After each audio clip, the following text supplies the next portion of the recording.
ये कहानी केवल मनोरंजन के उद्देश्य से बुक बाउंड नॉवल स्टोरी द्वारा प्रस्तुत की गई है।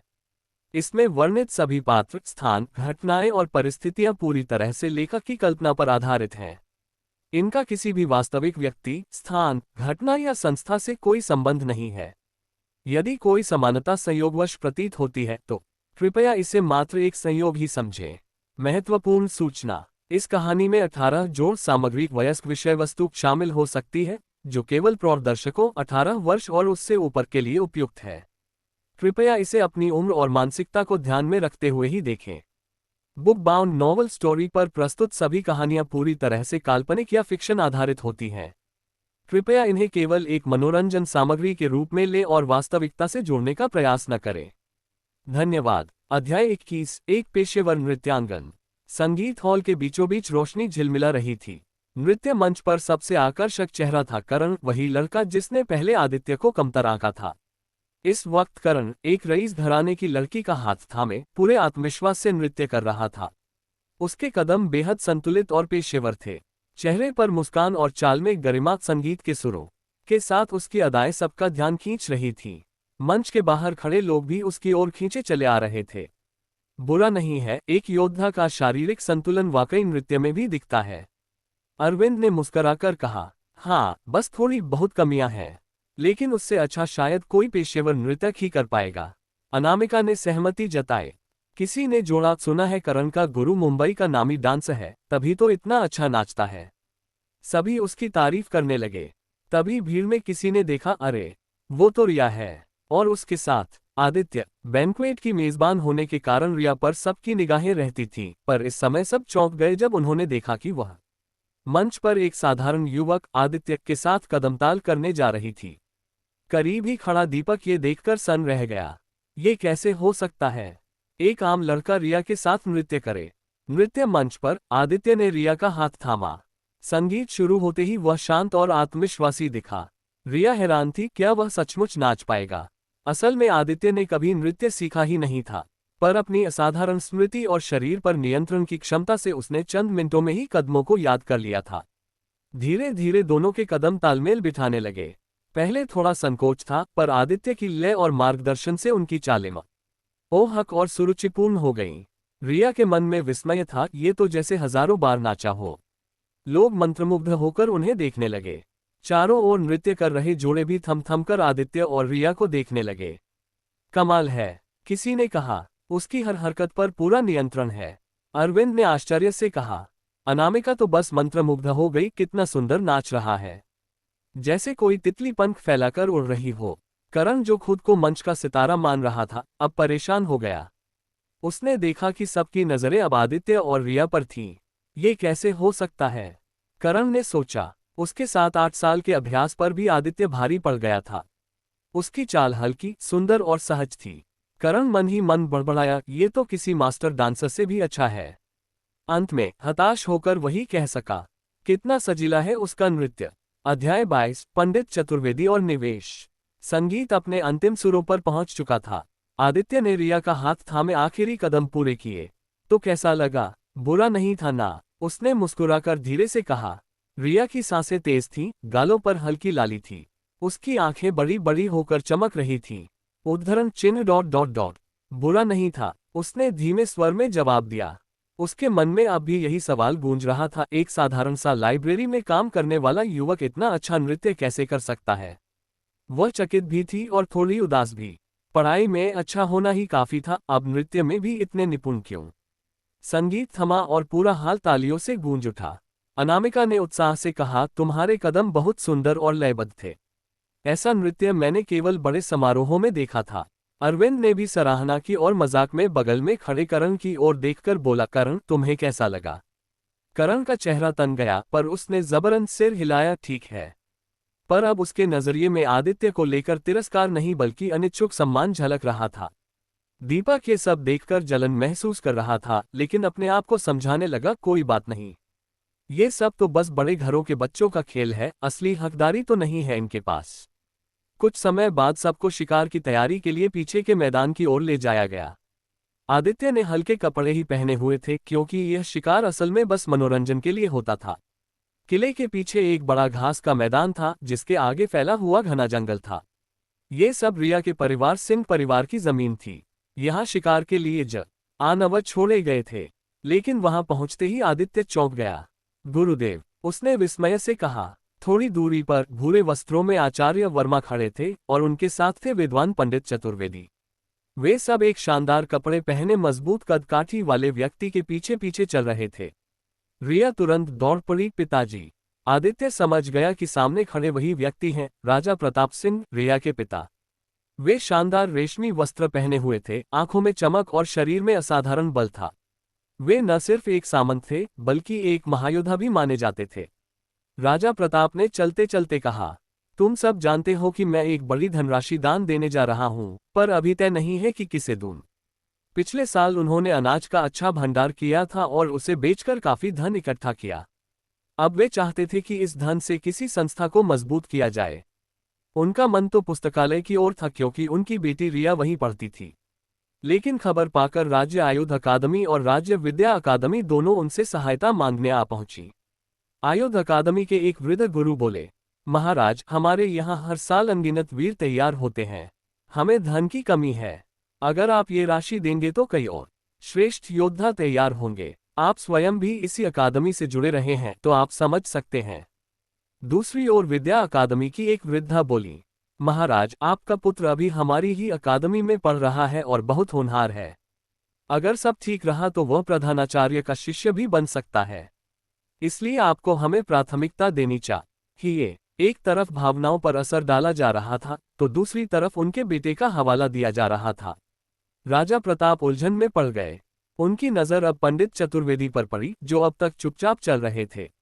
पंडित जी ने मन ही मन सोचा, ये बड़ा कठिन समय है।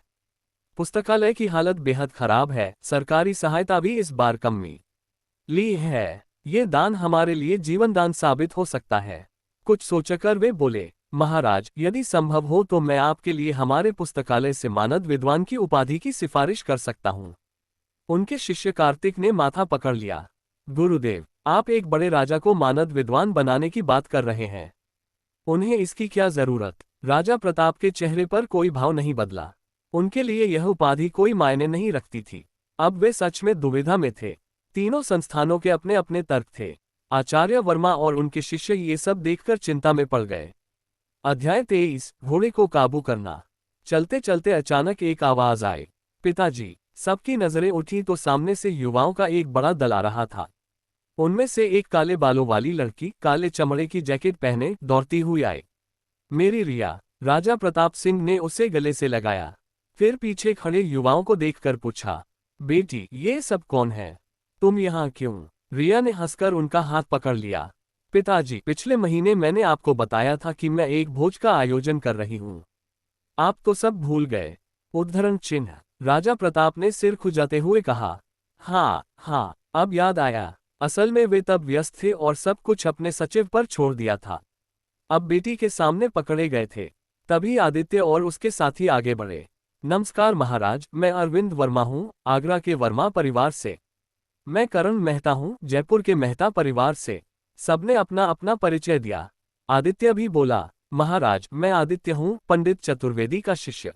राजा प्रताप चौंके। क्या चतुर्वेदी जी, ये आपका शिष्य है? पंडित चतुर्वेदी ने तुरंत सिर हिलाकर कहा, जी महाराज, यही मेरा शिष्य है। और यह मेरा दूसरा शिष्य हरमन भी। हरमन मन ही मन झल्लाया, क्या मैं बस नाम भर का हूँ? राजा ने बात वहीं समाप्त की और पूछा, तो क्या तुम लोग अब शिकार की ओर जा रहे हो? उद्धरण चिन्ह। रिया ने सिर हिलाया, हाँ पिताजी, हम लोग घुड़सवारी के मैदान की ओर जा रहे हैं। ये सुनते ही राजा प्रताप की आंखों में चमक आ गई। मुझे एक विचार आया है। इसी से तय होगा कि मैं अपनी दान राशि किस संस्था को दूंगा। सब उत्सुकता से उनकी ओर देखने लगे। राजा बोले, मैंने हाल ही में राजस्थान के पठार से जंगली घोड़े खरीदे हैं। उनमें से एक घोड़े में असाधारण रक्त है। मेरे योद्धा भी उसे वश में नहीं कर पाए। यदि तुम में से कोई उसे काबू कर सका तो दान उसी संस्था को मिलेगा। घोड़ा काबू करना आसान नहीं था। आयुध अकादमी का गुरु तुरंत बोला, ये तो हमारे छात्रों का ही काम है। वे योद्धा हैं और घोड़ों को साधना उनकी शिक्षा का हिस्सा है। विद्या अकादमी की वृद्धा ने भी कहा, हमारे विद्यार्थी औषधियों से जानवरों को शांत करना जानते हैं। ये हमारे लिए भी संभव है। पंडित चतुर्वेदी अवाक रह गए। उन्होंने कभी सोचा भी नहीं था कि यह मामला घोड़ों पर आ टिकेगा। उन्होंने अपने शिष्य कुशल की ओर देखा। बेचारा कुशल मुंह लटकाए खड़ा था। मैं एक विद्वान हूँ। घोड़े के शरीर का ढांचा पड़ा है, जन्म के बाद घोड़ी की देखभाल सीखी है, लेकिन जंगली घोड़ा काबू करना ये तो युद्ध में भेजने जैसा है। पर सब राजी हो चुके थे। राजा प्रताप ने मुस्कुराकर आदेश दिया, चलो घुड़सवारी मैदान पर चलते हैं। मैदान में एक शानदार घोड़ा लाया गया। उसकी चमकती हुई महरून चमड़ी, काली अयाल और पैरों पर सफेद धब्बे थे, मानो चारों ओर सफेद बादल हों। पर उसकी आंखों में जंगली चमक थी। वह दांत पीसकर हिनहिना रहा था और रस्सी खींचने वाले को बार बार झटका दे रहा था। ये तो सचमुच असाधारण है, आदित्य ने हरमन से धीरे से कहा। घोड़े की आंखों में मानो आग जल रही थी। यह कोई साधारण घोड़ा नहीं था, शायद किसी अद्भुत नस्ल का मिश्रण था। राजा ने पूछा, तो कौन पहले आगे आएगा? विद्या अकादमी की वृद्धा ने इशारा किया और उसका छात्र आगे बढ़ा। उधर आदित्य ने देखा कि उसका वरिष्ठ कुशल पसीने से भीगा हुआ है। उसने हंसते हुए कहा, घबराए मत, ज्यादा से ज्यादा हमें दान नहीं मिलेगा, कोई बड़ी बात नहीं। कुशल ने कड़वी मुस्कान दी और कहा, तुम्हें पता भी है, यही दान हमारी तनख्वाह के लिए है। अगर ये न मिला तो अगले 6 महीने तक हमें कोई वेतन नहीं मिलेगा। क्या? आदित्य की आंखें फैल गईं। उसके चेहरे की मुस्कान धीरे धीरे जम गई। मतलब, अगर ये घोड़ा काबू न हुआ तो हमें आधा साल बिना तनख्वाह के रहना पड़ेगा। कुशल ने सिर हिलाया, बिल्कुल। आदित्य ने सिर पकड़ लिया। ओह भगवान, मैंने तो कभी घोड़े की पीठ पर भी ठीक से बैठा नहीं। अगले अध्याय में क्या आदित्य किसी तरह इस असाधारण घोड़े को काबू करने में मदद करेगा?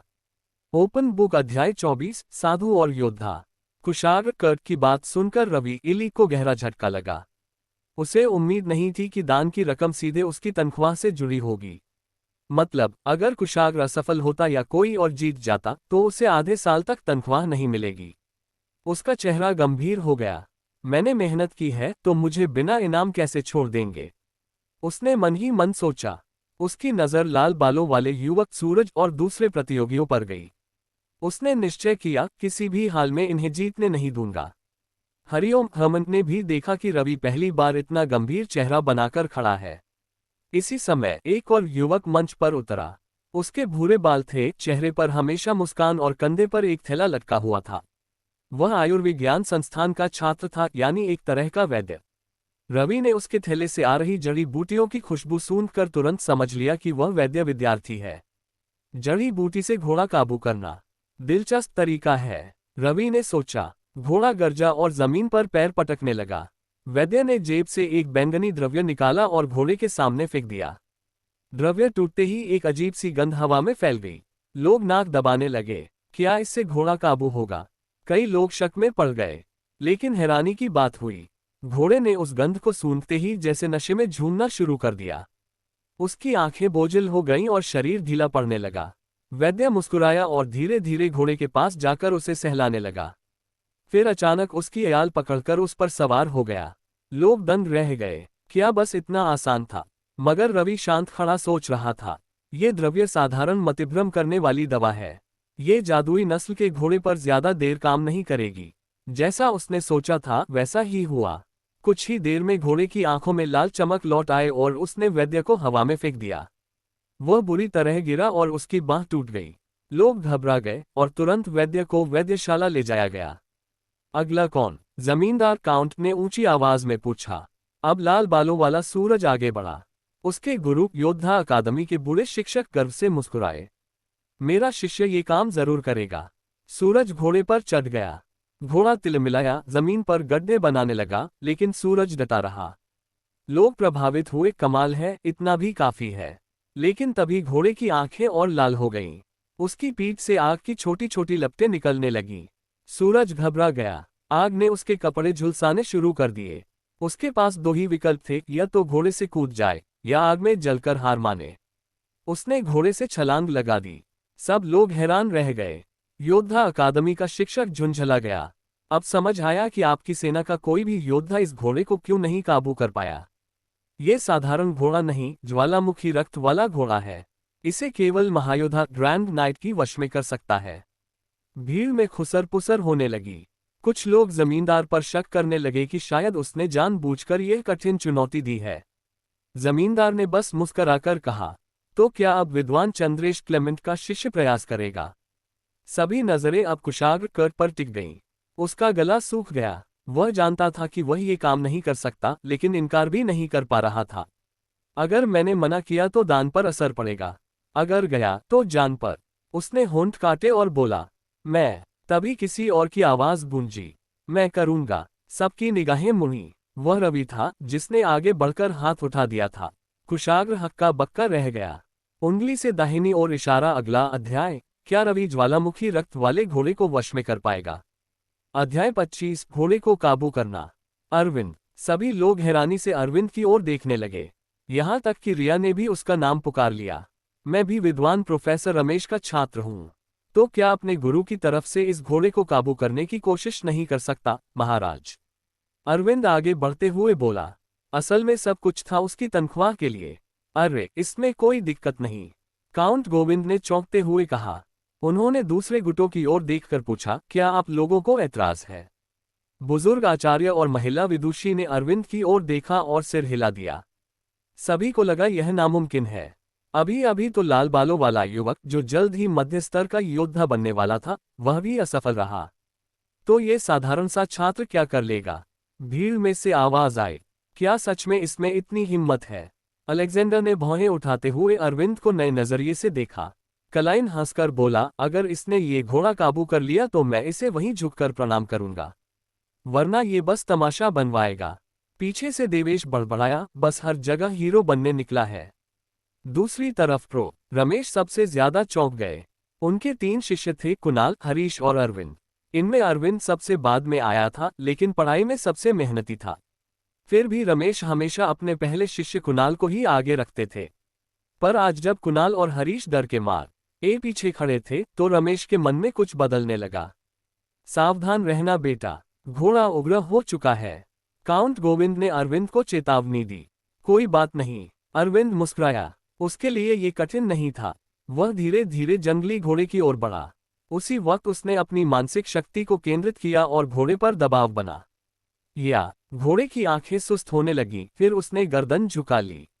अरविंद पास पहुंचा और एक सरल आध्यात्मिक तकनीक का इस्तेमाल किया, पशु शांति मंत्र। यह मंत्र जानवर के मन की लहरों से तालमेल बैठा देता है, जिससे वह जादूगर के प्रति सहज लगाव महसूस करता है। कुछ ही क्षणों में घोड़ा शांत हो गया। जब अरविंद ने उसका माथा सहलाया तो घोड़ा बिल्कुल निडर खड़ा रहा। अरविंद ने उसकी अयाल पकड़ी और उसकी पीठ पर चढ़ गया। घोड़ा बिना किसी विरोध के खड़ा रहा।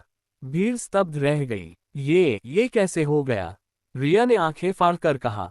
लाल बालों वाला योद्धा, जो असफल रहा था, अविश्वास में बड़बड़ाया, मेरे सामने तो ये आग बरसा रहा था और इसके सामने ऐसे झुक गया। भीड़ में सन्नाटा छा गया। काउंट गोविंद पास आकर बोले, तुमने इसे कैसे काबू किया? उद्धरण चिन्ह। अरविंद ने सहज भाव से कहा, महाराज, मैं बचपन से ही जानवरों के करीब रहा हूं। बस उसी अनुभव से काम लिया। गोविंद ने गहरी नजर से उसे देखा और मुस्कुराए। क्या तुम अन्य घोड़ों को भी ऐसे काबू कर सकते हो? अरविंद ने कहा, साधारण घोड़ों को तो और भी आसानी से। ये सुनकर काउंट की आंखों में चमक आ गई। वे हाल ही में अपने राज्य के घुड़सवार दल के लिए जंगली घोड़े पकड़वा रहे थे, मगर कोई भी उन्हें आसानी से काबू नहीं कर पा रहा था। तो क्यों न तुम मेरी मदद करो, और बदले में तुम्हारी तनख्वाह की चिंता मैं खुद करूंगा। अरविंद के चेहरे पर हल्की मुस्कान आई। यही तो वह चाहता था। काउंट ने आगे कहा, चलो मेरे अतिथि कक्ष में, चाय और मिठाई के साथ आगे की बात करते हैं। प्रोफेसर रमेश और अरविंद दोनों सहमत हो गए। रिया ने पिता से कहा, लेकिन शिकार तो? गोविंद ने कहा, तुम लोग जाओ शिकार पर, हमें कुछ जरूरी बातें करनी हैं। रिया ने अरविंद को जाते हुए देखा और होंठ भींच लिए। पीछे अलेक्जेंडर हंसकर बोला, क्लाइन, तुमने अभी क्या कहा था? क्लाइन का चेहरा लाल पड़ गया। भीड़ धीरे धीरे बिखरने लगी, मगर देवेश के दिल में कड़वाहट भर गई। ये क्या? मैंने इसे कभी गिनती में नहीं लिया, और आज ये महाराज के साथ चल रहा है। उंगली से दाहिनी ओर इशारा, अंत में रहस्य। क्या अरविंद सच में काउंट गोविंद की समस्या हल कर पाएगा, या यह नया रिश्ता आगे चलकर उसके लिए मुसीबत बनेगा? क्या आप लोग कहते हो कि अगला पार्ट बाय चाहिए तो कमेंट करें।